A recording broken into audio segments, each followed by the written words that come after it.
Kang Dawit, also known as Kang David, opens his trunk and finds an apple box full of cash. By a rough estimate, there is at least 1.2 billion won inside. He does not dare spend it. He does not even dare touch it, because if anyone connects this money to him, his career, reputation, and freedom could all be destroyed in one night. David searches every suspicious person around him, but he cannot find the source of the bribe. The person who sent the money never appears either. That leaves only one possibility. The money is bait. Someone is trying to trap him. By day, David is the so-called People's Judge, a nationally admired judge known for taking down powerful people. Chaebol executives, former presidents, sitting lawmakers, anyone who enters his courtroom has to face him. Inside that courtroom, David acts like a king. Today, the unlucky defendant is the chairman of Four Star Group. The man has committed tax crimes and abused a female domestic worker. David lays out the evidence, lectures him without mercy, and sentences him to 10 years in prison plus a fine.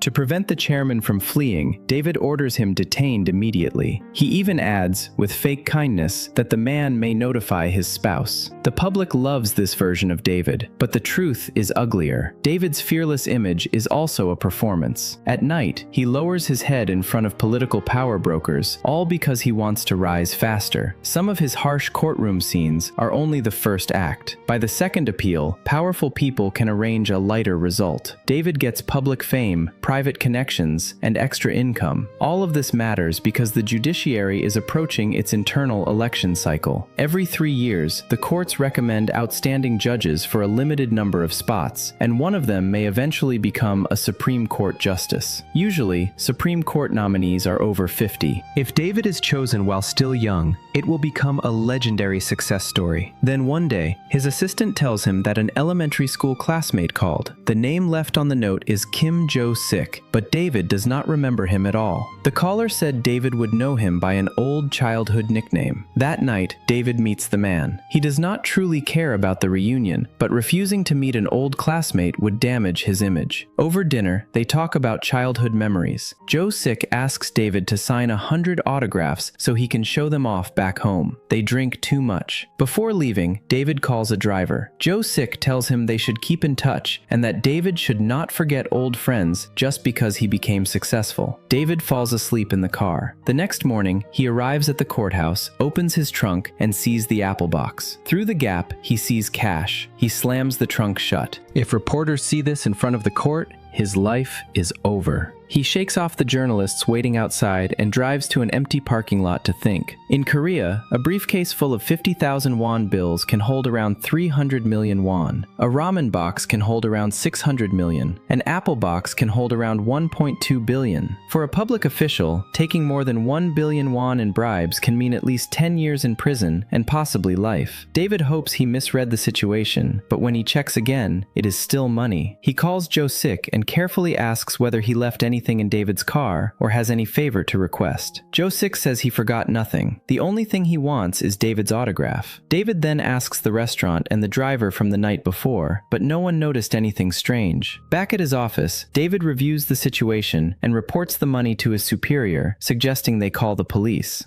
His superior rejects the idea immediately. The police are currently chasing performance numbers and are targeting judges and prosecutors. Reporting it now would be like walking into a trap. David quickly realizes his superior wants nothing to do with the problem, so he drags him into it. David reminds him that if David is arrested during this sensitive election period, the superior will be implicated too. When David lacks enough power, he pulls someone with more power into the water with him. The superior gets nervous and asks for a solution. David has already thought of one. If the sender refuses to appear, the money must be part of a setup. So instead of waiting, they will strike first. David pulls out a note and claims it was left in the box. The note says the money should be used for a good cause. His superior agrees immediately. Soon, news breaks that the court received an anonymous charitable donation. David is relieved. He has escaped suspicion and even given his superior good publicity. But then his assistant says the superior wants to see him. The superior shows David a video. In the footage, Jo-sik clearly hands David the apple box, and David personally puts it into the trunk. Worse, Jo-sik is not actually David's classmate. The real Jo-sik died 10 years ago. The The man David met is a fraudster using his identity, and he is currently wanted nationwide. David is given two choices: resign voluntarily or be arrested for bribery. He chooses resignation, but his superior also warns him that he cannot simply become a lawyer. The head of the Bar Association helped suppress the scandal, and that man despises corrupt judges. Just when David hits rock bottom, Oh Jung-in, the wealthy heiress of one of Korea's top law firms, offers him a way out. Her father, Oh Gyu-jang, is the head of the Bar Association. David shows up at Oh & Partners expecting a respectable position. Instead, Jung-in assigns him to the pro bono team, the kind of department even new lawyers try to avoid. On his first day, David is forced to apologize to a dog. That dog is the team's newest client. The dog's former owner is the daughter of a former chief prosecutor and three-term lawmaker. A young woman named Mira found the dog without a collar and, out of kindness, asked the cafe owner she worked for to take care of him. After a year and a half, the former owner suddenly demanded the dog back and sued Mira and the cafe couple for theft. David has no interest in such a small case. He storms into Jung-in's office and demands to know why she put someone like him in the pro bono team. He has brought down chaebols and lawmakers. Even as a disgraced judge, he deserves something more suitable. Jung-in cuts him off. Only people with options get to choose. In other words, no one else will take David. David swallows the insult and studies the team. From Hwang Jun-woo, a nervous young lawyer whose desk is covered in motivational notes, David learns that the pro bono team is new. It is mostly filled with recent law graduates and people without strong family backgrounds. David quickly understands the real purpose. Oh Gyu-jang made Jung-in CEO to test her before giving her real power. The pro bono team is part of that test, so David goes back to Jung-in with a deal. In 1 year, he will raise the team's win rate from under 20% to 50%. In exchange, Jung-in will help recommend him as a Supreme Court candidate. Jung-in says pro bono work does not make money. David knows, but Oh & Partners needs something more valuable than small legal fees: public approval. If the firm can be seen as defending the vulnerable instead of only serving the rich, Jung-in becomes the leader of a meaningful reform. Jung-in accepts. The first case is the dog adoption dispute. The other side hires a dangerous lawyer, a former prosecutor who is known for twisting evidence whenever it helps him. David knows him well and has a grudge against him. At the first hearing, even the prosecution sends 2 prosecutors because the plaintiff's family has power. The presiding judge also has ties to the opposing lawyer. David expects them to ask for a delay so they can create more evidence. When that happens, David reveals his first move. He brings in a retired Supreme Court justice as a new defense attorney. The judge on the case once worked under that justice, so to avoid conflict of interest, he must step aside. David did this because he discovered the judge and the opposing lawyer were old schoolmates and shared suspicious connections. The new judge is even more difficult on the surface. He has been voted the most unfriendly judge for years and has a terrible temper. But David prefers an openly rude judge to one who smiles while secretly helping the other side. As the case continues, David notices that Mira is hiding something. He pressures her until she admits that when she first found the dog, he was wearing a collar. It was an electric shock collar. The dog would be shocked whenever he barked, and the voltage was so strong it had burned the skin under the fur. David does not understand how serious it is until Mira gives him a similar device to try. After being shocked twice, David changes his attitude completely. At the next hearing, David admits that Mira threw away the collar, but he still argues that the defendants are innocent and requests a public jury trial. The team prepares carefully. Park Gi-pum practices a closing argument to move the jury. Junwoo searches for the shock device. Nan-hee goes undercover near the plaintiff's house. Another team member prepares a realistic prop in case they need it. At the final hearing, Gi-pum argues with emotion that Mira and the cafe owners acted out of necessity. The prosecution objects, saying necessity only applies when a person is in danger. A dog is legally property.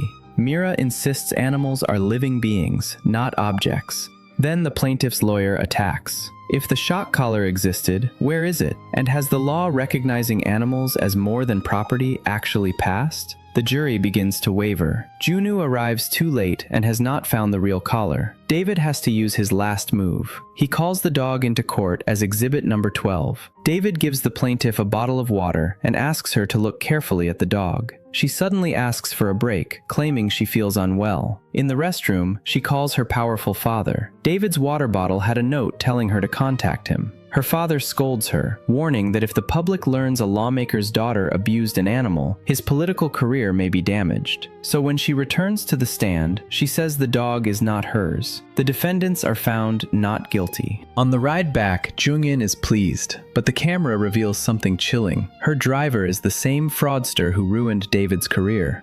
The next case begins with a 12-year-old boy who wants to sue God. The boy, Kang-hun, was born with paralysis in his lower body. His father disappeared before he was born, and his mother has barely been able to care for him. He believes his life is a burden to everyone, and says he wishes he had never been born. If God forced him into the world in such a painful condition, then God should answer for it. David rejects the case immediately. Suing a non-existent defendant is meaningless, and giving false hope can be crueler than giving no hope at all. But Kang-hun refuses to give up. He waits outside the firm every day. When his mother appears and strikes him in public, the team learns that she has severe depression and depends on medication. Her own life has been full of wounds. She was abandoned by her parents, grew up in a welfare facility, ran away from that environment, and became pregnant at 16. The pro bono team argues about whether to take the case. Jipum insists they should. Even if they cannot win, they can make society see the pain of vulnerable families. David says that kind of idealism comes from growing up in a greenhouse. Later, Jipum cannot stop thinking about those words. She entered a top law firm with excellent grades, only to find that everyone cared about numbers and performance. She joined the pro bono team because she wanted to practice the kind of law she believed in. She does more research and finds the real defendant, Wongsan General Hospital. When Kang-hun's mother became pregnant at 16, she wanted an abortion, but a referral brought her to that hospital. The hospital pressured her to give birth and never properly considered her situation. Worse, she never received proper prenatal testing.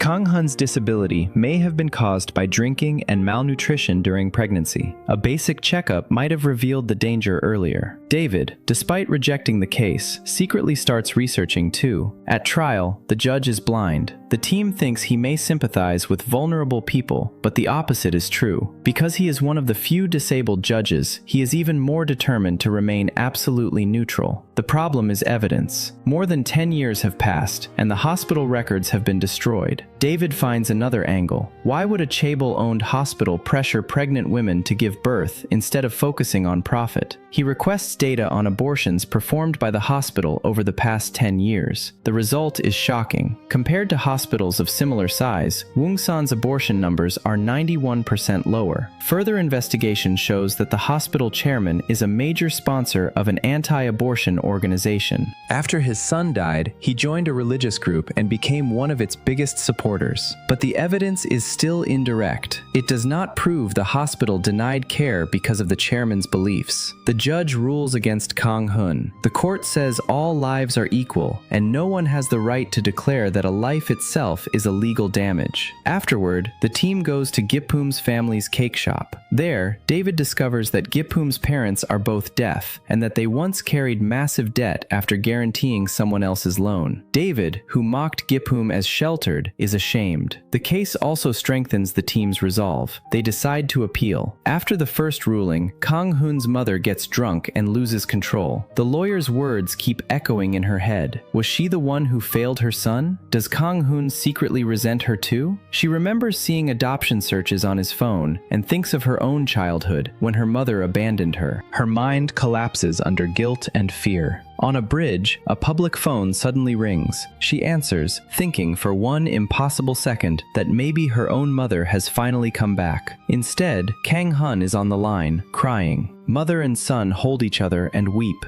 At the second trial, David demands that the hospital chairman testify. He asks why the chairman interferes with other people's decisions about life and birth, then presents the key facts. Wongsan Hospital performs 91% fewer abortions than comparable hospitals hospitals and funds anti-abortion groups. The chairman denies giving orders. He says his philosophy is that life cannot be separated from suffering. Instead of blaming the world, people should overcome hardship. He refuses to apologize for his beliefs and points out that he has donated to special schools and poor children. He also has mobility issues himself and believes he has lived by the same creed. Then Kang Hun speaks. He thanks the chairman because he once attended one of the chairman's special schools.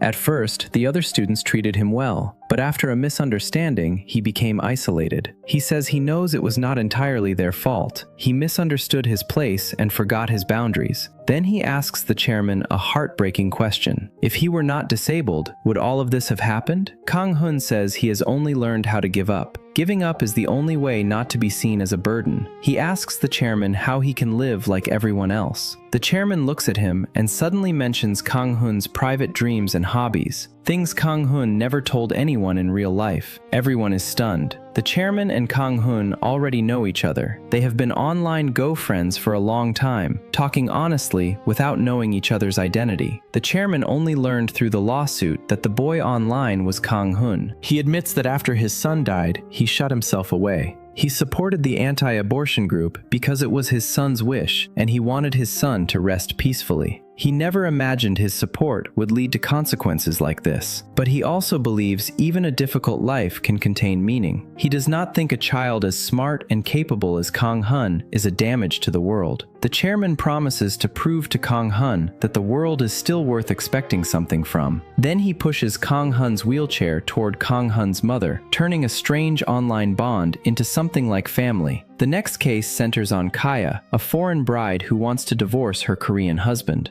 At first, even the lawyers suspect a common scam. A beautiful immigrant woman marries a Korean man with an intellectual disability, gets a visa, settles in Korea, then throws him away. Kaya says her husband doubts her constantly, suspects her of having an affair, curses at her, takes her phone, and controls her freedom. That is why she wants a divorce. But her beauty and her husband's condition make some people assume she is the manipulator. The team visits the village to investigate. The villagers contradict one another. Some call Kaya a temptress who seduces men. Others say she is filial and hardworking, learning to cook dishes that her in-laws and husband like. Others criticize her for wearing revealing clothes and spread rumors that she has been involved with many men. That night, Kaya's in-laws invite the team to dinner. They are powerful in the area, and their house is large and luxurious. The team also sees Kaya's husband. The more they observe, the more likely Kaya's story seems. Back at the firm, David decides to take the case. The partners oppose it, saying the case has no value. Jung-in supports David, allowing the team to proceed. Then Jung-in reveals something that startles David.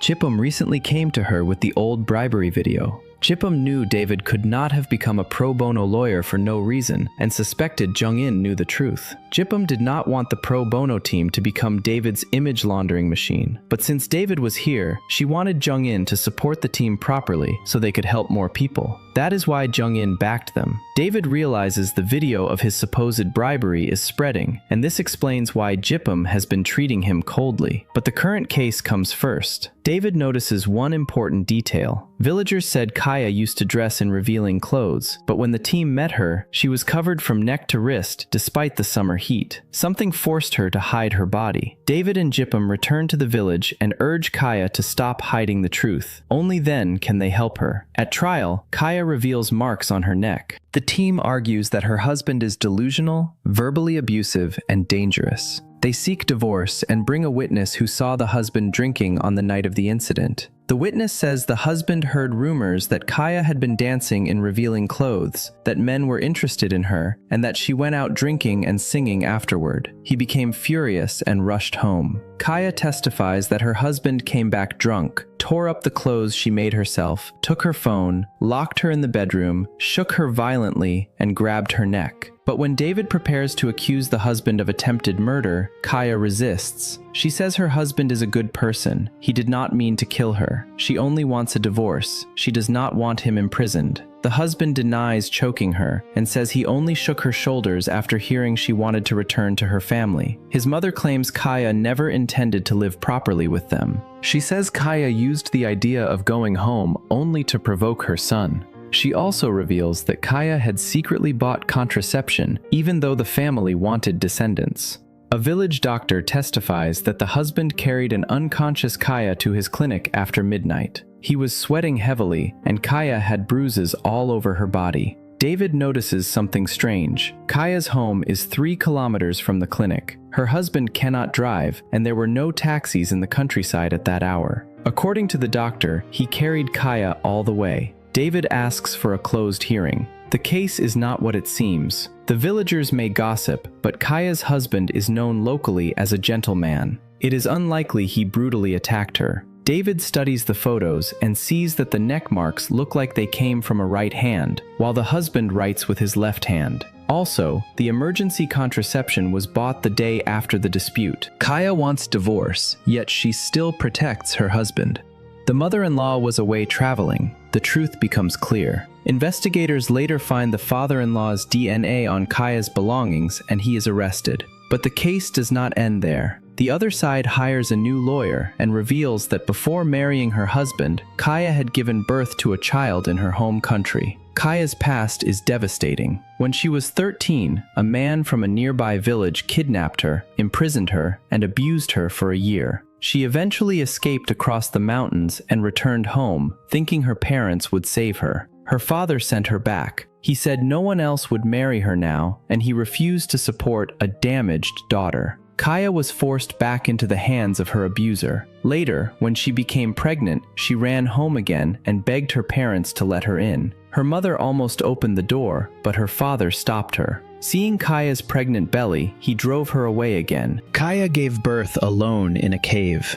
To escape that nightmare, she came to Korea through a marriage broker and married the son of a powerful local family. But after escaping one hell, she entered another. Her father-in-law attacked her while her husband was drunk and her mother-in-law was away. The first judgment goes smoothly. Kaya is granted divorce, and the father-in-law is sentenced to 7 years in prison. But after learning about Kaya's past child, the father-in-law retaliates. He seeks to annul the marriage and have Kaya deported, claiming she hid a previous childbirth. David argues that no victim should be forced to disclose such a traumatic history. The pregnancy came from abuse, and the baby was taken away after birth. Kaya never saw the child again. But the opposing side twists the facts, claiming that because Kaya's parents knew, and because she lived with the man afterward, it should not be treated as abuse. This time, the ruling is shockingly fast and cruel. The court annuls the marriage, orders Kaya deported, and even orders her to pay compensation. David knows local power is interfering. He appeals, but the higher court maintains the annulment and even reduces the father-in-law's prison sentence to probation. Another appeal is rejected before it is even heard. On the way back, David hears a radio broadcast praising Korea's economy, culture, and human rights. The irony disgusts him, and he shuts it off. The next day, he arrives at the firm and finds the whole team already searching for one last way to keep Kaya in Korea. They work through the night, but Kaya is already being taken to the airport for deportation. David and the team rush there and stop the removal. In front of everyone, David presents a filing to apply for refugee protection. The immigration authorities are sued for refusing to recognize Kaya's refugee status. The judge asks a difficult question. If David says Kaya was treated unfairly in Korea, why seek asylum in Korea? Should she not seek asylum in another country? David says that is exactly the question he wants to ask. Is this really the Korea they live in? A country that frees offenders and expels victims? A country that treats a survivor's childhood trauma as marriage fraud? Kaya is seeking asylum not from Korea itself, but from the version of Korea that protects abusers and abandons victims. David asks the judge what kind of Korea he believes in. Many public interest lawyers and victims of unfair treatment appear in support. They do not want to live in a Korea that ignores victims while protecting those who hurt them. The judge is moved. He shares his own family history. His grandfather died during the anti-Japanese struggle. His father died fighting dictatorship, and he himself served in the Navy before becoming a judge. He believes the Korea that abandons victims is not the country he wants to defend. Kaya's deportation is cancelled. The next case begins with idol singer Elia. She was once one of Korea's hottest stars, but now a video shows her hitting and cursing at fans. The fans' parents claim their daughters were traumatized and hospitalized. They threaten to release the video unless Elia pays a huge settlement. If the video goes public, Elia's endorsements will collapse and she could owe billions in penalties. To make things worse, a blogger who has long spread rumors about her will tie the video to existing lies, making fake accusations look like proof. Elia's agency comes to the firm for help. The pro bono team is not the client's first choice. The agency has a poor impression of them, and the firm's partners are already looking for an excuse to shut the team down. Their recent public interest cases brought attention, but no profit. The firm has to give them more resources without earning fees. David proposes that if they win Elia's case, they can take a valuable client from Baeksung, a major competing firm. This is the only way to save the team. Some team members worry. Junwoo says this is his hard-won job, and they cannot risk everything on one of David's bets. Seeing the team divided, David tells them the truth about the bribery setup that forced him off the bench. He is cornered too. The team is shocked, but they choose to believe he was framed. Not because they fully trust him, but because someone as calculating as David would never accept a bribe in such an obvious way. Jung-in helps secure a second meeting with Elia's agency. Baeksung presents the safe plan. Pay the fans' parents a large settlement, get non-prosecution agreements, and make them sign confidentiality contracts. Then Jung Young-sil from David's team notices traffic spiking on Elia's fan site. The blogger has already uploaded the video. Baeksung is caught off guard and shifts to a plan of hiding the facts and winning sympathy. David's team investigates the security footage and finds the truth. 3 Sasang fans came to secretly film Elia. When Elia tried to have her assistant remove them, they verbally attacked her. When the assistant tried to record evidence, the girls pushed and bullied the assistant. That is why Elia snapped. Elia's mother, CEO Cha, says none of that matters. As both mother and agency head, she wants a quiet settlement. But David's team argues that celebrities are human beings too. If Elia saw her friend being abused and stood by silently, that would be wrong. Their strategy is to reveal the truth openly. This time, Elia chooses David's team.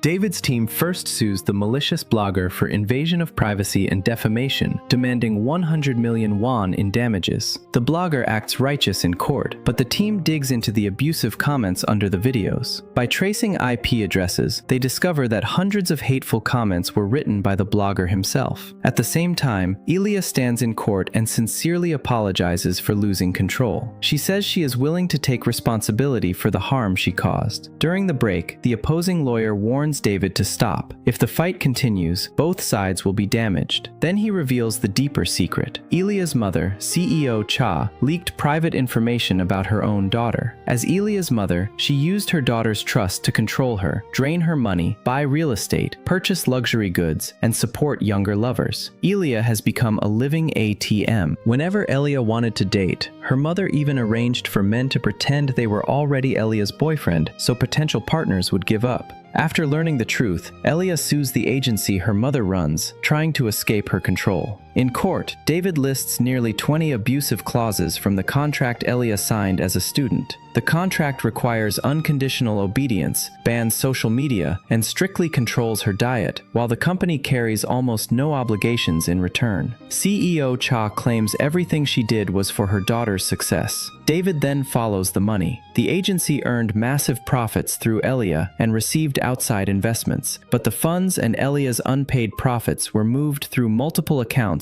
into a company controlled by Elia's brother. The mother and son have been feeding off her together, but Korean law still contains a cruel loophole. Economic crimes between direct blood relatives are not punished in the same way. CEO Cha immediately takes responsibility for the transactions, knowing the family exemption may protect her. No matter what evidence David presents, Elia still cannot fully escape the agency jealousy, and her predatory family. After breaking with her mother, Elia goes to Jipium's family cake shop. There, she meets Ji-hae, a young woman with an intellectual disability whose parents died. Her uncle's family stole her property, took her monthly disability support, and abused her when the money was not enough. Through years of public interest work, the team knows there are many people like Elia and Ji-hae. Their cases are almost always rejected. The law does not stand with them. Elia decides to use her fame as a weapon. She asks David to help her reach the National Assembly and push for a change in the law. News that Elia will petition lawmakers to revise the family economic crime exemption causes a public uproar. CEO Cha responds with a press conference. She claims Elia ran away from home because of a man, sued her own mother, and is trying to steal family assets. Then she pretends to be a heartbroken mother and leaves. The public turns against Elia. At the National Assembly, Elia speaks calmly. She says that as a child, she was grateful to her mother. Her father drank, destroyed things, and abused them, and her mother once protected her. Elia thanks that version of her mother. But after Elia became an idol, money changed everything. Her mother tried to own not only her income, but her body, choices, and freedom. Elia asks whether the word family can really be used as a shield for crime. David brings one of CEO Cha's lovers to testify. The man says she supported more than one young man, buying luxury apartments and expensive gifts. Behind Elia stand many other people who suffered similar harm. Elderly parents robbed by their children, a boy whose stepfather stole his property, disabled people exploited by relatives, and more. Elia admits that when she first learned the truth, she once wanted to disappear. She survived because she realized many people were trapped just like her. Lawmakers try to stall, saying laws need stability, but the movement continues. Even if they fail, David says, their experience will become a stepping stone for the next person. In the end, they win. 1 month later, the National Assembly removes the exemption for economic crimes between direct family members. While the team handles these cases, David has also been secretly investigating the setup that destroyed him. When Jung-in first invited him to the firm, something bothered him. She seemed to know about the bribery incident before she should have. Why would she hire a disgraced judge at the exact moment his career collapsed? David cannot ask directly because Jung-in would not tell the truth. So while working as a pro bono lawyer, he keeps investigating. What he finds chills him. His former secretary secretly met with Judge Shin before the bribery incident. After David was forced out and lost his chance at a Supreme Court nomination, Judge Shin, who had long been stuck in place, suddenly became a Supreme Court justice. David once trusted Judge Shin like family. Now, every clue points toward him. Did Shin orchestrate the whole thing? Jung-in is also under pressure. Her father, Oh Gyu-jang, has been trying to dismantle the pro bono team. To protect David and the team, Jung-in openly opposes him. Then, Oh Gyu-jang goes strangely silent. Jung-in knows her father too well. Silence from him is not surrender. It means he is preparing something worse. Soon, the key person appears. Yoo Jae-bom, the fraudster who pretended to be David's childhood friend and framed him, secretly comes to the pro bono team. He meets Gipum and says he wants to report David. According to him, when David was a judge, he manipulated a trial and sent Jae-bom's father, Yoo Baek-man, to prison. Baek-man later died there. Jipum realizes that the person who anonymously sent her the bribery video must have been Jae-bom. Jae-bom admits it. He also admits he set the trap that destroyed David's judicial career. David's strange reaction to anesthesia during a team medical exam matched the dazed state shown in the video, confirming that David had been drugged. Then Jae-bom hands over 2 thick packets of evidence he spent 10 years collecting. Jipum does not know whether to believe a wanted fraudster who framed David. But after leaving the evidence, Jae-bom turns himself into the police. That makes her hesitate. Back at the office, Jipum looks shaken. Non-hee notices immediately, but Jipum does not tell anyone yet. Then David enters with good news. The firm has officially canceled the plan to dissolve the pro bono team. Everyone celebrates, except Gipum. That night, she cannot sleep. She reads Jae-bom's evidence from midnight until morning. The more she reads, the heavier her heart becomes. Before David arrives the next day, Gipum calls an emergency meeting without him. The team realizes it must be about David. They all believe believed David when he said he was framed in the bribery case, but Gipham now presents a different accusation. David may have manipulated a trial years ago. The evidence describes a case from 10 years earlier. Yu Beckman owned a successful paper factory and planned to expand to Seoul. Then a sudden fire destroyed the factory and killed one person. The investigation said the fire came from an old electrical system, and the factory manager responsible for safety was arrested. David was the judge, but at trial, he unexpectedly released the manager on bail and shifted blame onto Yu Beckman himself. According to the records, David then gave photos to a reporter, saying the victim was a 17-year-old minor who had been working late and died before he could escape.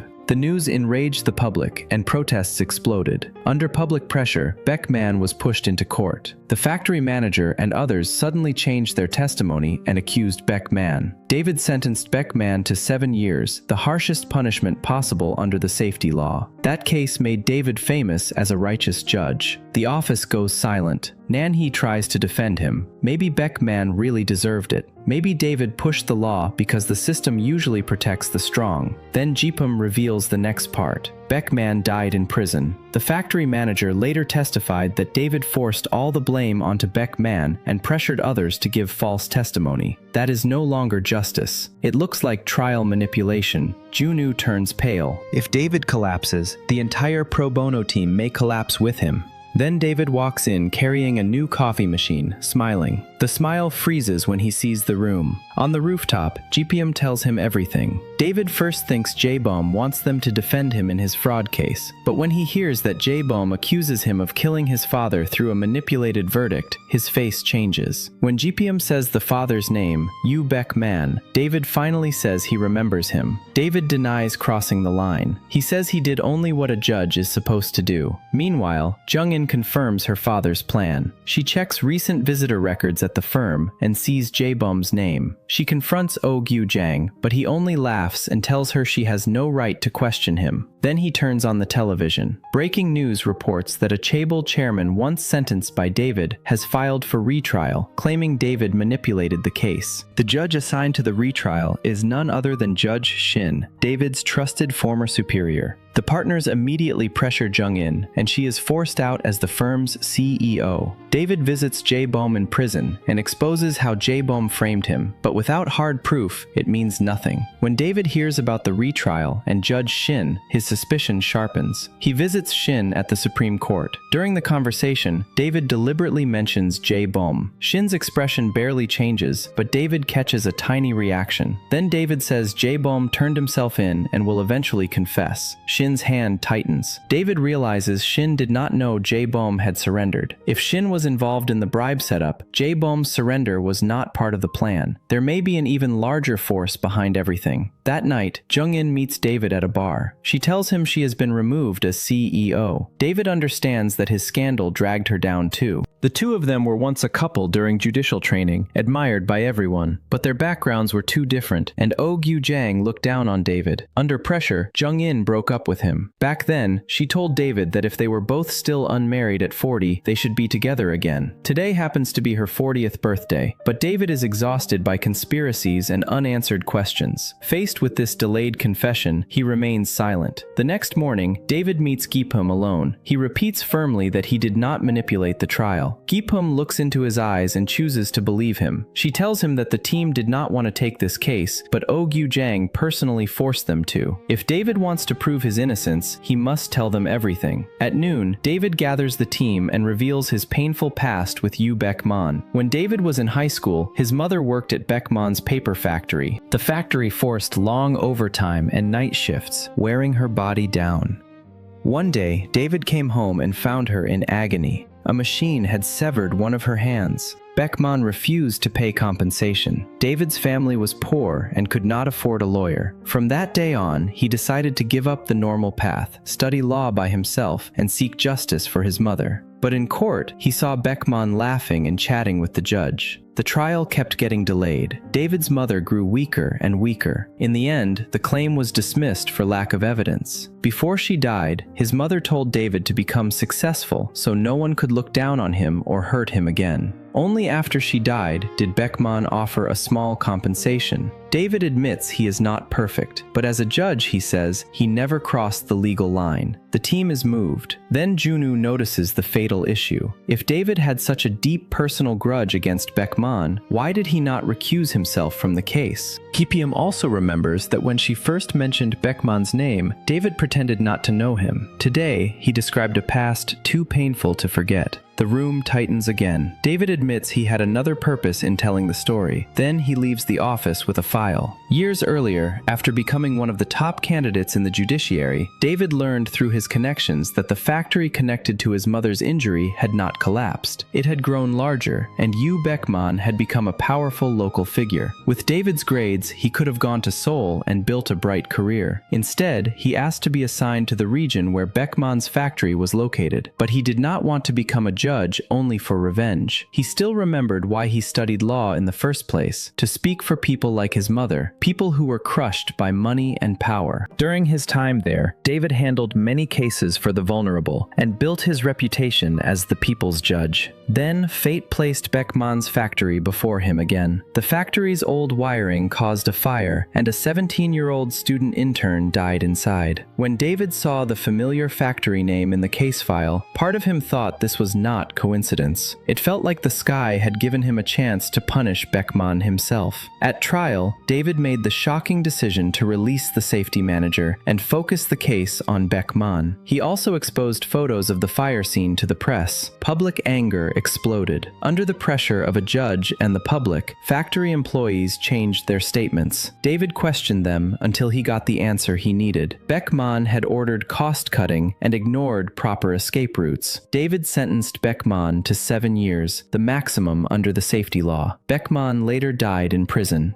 Now Chaebom, Baekman's son, brings 10 years of evidence and sues David. The evidence includes David's request to be assigned to the local court and testimony from the prosecutor at the time, who says David pressured him directly. In court, everyone expects David to deny everything. Instead, David admits part of it. He admits he had a desire for revenge. He admits he should have recused himself, but he insists that as a judge, he still followed procedure, evidence, and professional ethics. When he remembered his mother's injury and death, he wanted to punish Baekman, but when he saw Baekman's wife crying in fear, he recognized the same helplessness his own family once felt. That moment forced him to look at himself. He realized he was becoming the kind of person he hated most. The judge suspends the hearing for review. Junwoo believes David is hiding behind legal language. Jipum sees something different. David is admitting moral guilt while still defending the legal fairness of the judgment. Jung-in becomes David's lawyer, but she is angry at him for putting himself on trial morally. She does not care whether he once had hatred in his heart. She wants to win. The pro bono team then visits the mother of the 17-year-old student who died in the fire. She tells them that at the time,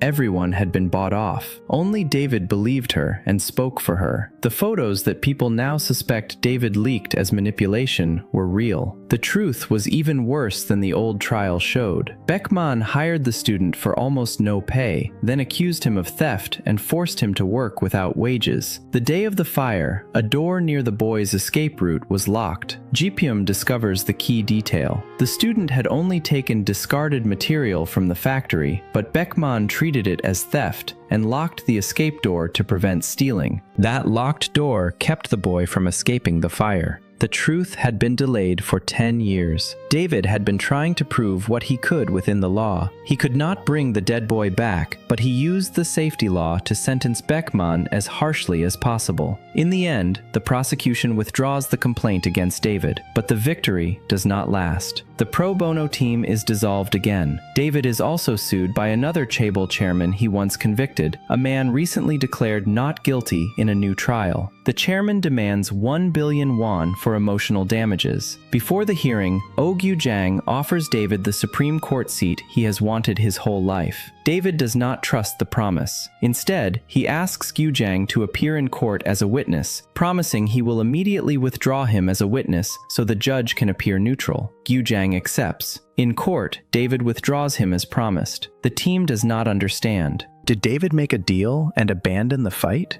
Then David says he has additional evidence. The chaebol chairman panics. He blurts out the truth. He, Gyujang, and the Supreme Court justice have been trading favors. The judge helped free him from prison. Gyujang helped the judge become a Supreme Court justice. The chairman and Gyujang also had a profit-sharing arrangement. The Supreme Court justice denies everything. Then David plays a recording of Gyujang promising to help him become a Supreme Court justice too. It was all a trap. David deliberately lured Gyujang into court and made the powerful men expose themselves. Becoming a Supreme Court justice was David's lifelong dream, but not through a corrupt deal like this. David also reveals a contract between Gyujang and the chaebol chairman. If the business succeeds, Gyujang will receive 10% of the profit. A desperate chairman facing prison would be the only kind of person who signs away that much. The team watches in awe. Afterward, Jung-in replaces her father as head of the law firm, and David and the team return. But the next case forces a final split. The firm is asked to defend a chaebol company accused of selling toxic diapers that harmed many babies. No one on the team wants to defend the company. David puts photos of the injured babies on the screen and asks Jung-in and the others to look at them before deciding whether the firm's conscience is worth selling. Jung-in and David are no longer walking the same road. David leaves Oh and partners. Because the firm represents the chaebol, the pro bono team cannot represent the victims from inside the same firm. So David decides to open an independent law office with the team. They gather the victims and fight for more than empty apologies. They seek compensation and accountability. Piece by piece, case by case, their small victories and fees begin to build something new. David jokes that one day he will build a law office even taller than Owen Partners. In the end, the pro bono team leaves the big firm and begins a new chapter. They are no longer using public interest work as a stepping stone, a test, or an image project. They have chosen it as their path. Kang David began as a judge obsessed with status and power. He wanted the highest seat in the legal world and was willing to kneel before power to get there. But after losing everything, he met people who had no power at all. A woman fighting for a dog that had been abused, a disabled boy asking why he had to suffer, an immigrant bride fighting deportation, an idol trapped by her own family, and victims crushed by corporations and corrupt courts. Case by case, David remembered why the law was supposed to exist. Not to protect the powerful from consequences, not to decorate the reputations of big law firms, but to stand beside people who would otherwise be left alone. That is where the story ends. That's all for today's drama recap. If you enjoyed this story, don't forget to subscribe to our channel, like, comment, and share. I'll see you in the next one.